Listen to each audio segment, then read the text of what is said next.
A special thank you to each of our subscribers who make this channel possible. Here's today's story.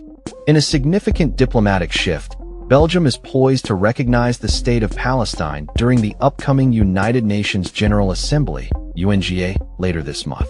This announcement was made by Belgian Minister of Foreign Affairs Maxime Prevot, who took to social media to express the country's intent.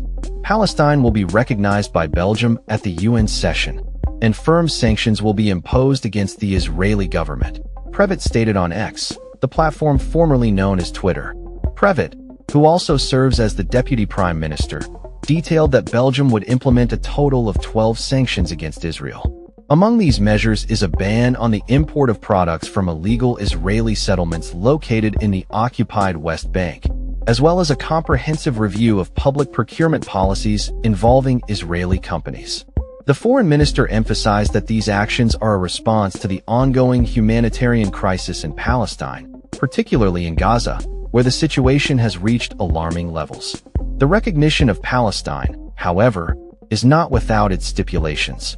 Prevot clarified that the formal acknowledgement would only take place once the last captive has been released from Gaza and under the condition that Hamas ceases to play any role in the governance of Palestine.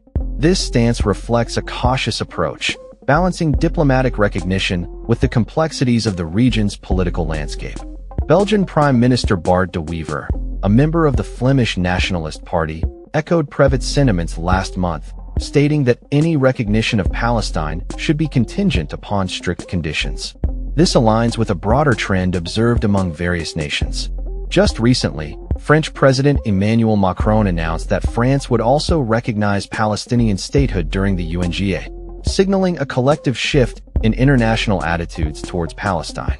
The UNGA meeting on Palestinian recognition is set to take place on September 22nd, co-hosted by France and Saudi Arabia.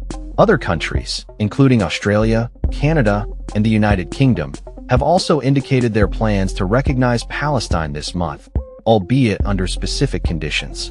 As of April this year, approximately 147 nations, which account for 75% of UN member states, have already extended recognition to Palestinian statehood.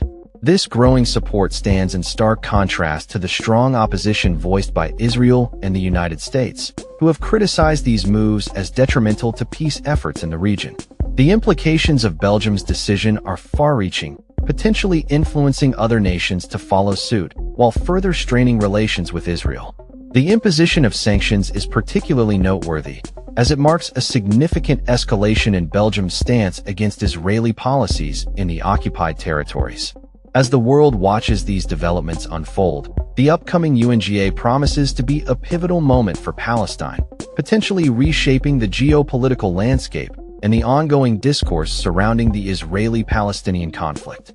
With the humanitarian situation in Gaza worsening, the urgency for international action has never been more pronounced.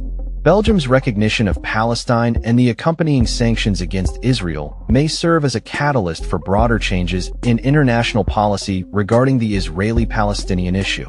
In conclusion, Belgium's bold move to recognize Palestine and impose sanctions on Israel reflects a growing international consensus on the need for action in response to the humanitarian crisis in the region. As the UNGA approaches, the eyes of the world will be on the nations involved, watching to see how this decision influences the future of Palestine and the broader Middle East. That's all for this story. We upload videos every day covering many different subjects, so hit that subscribe button to stay informed. Thanks for watching.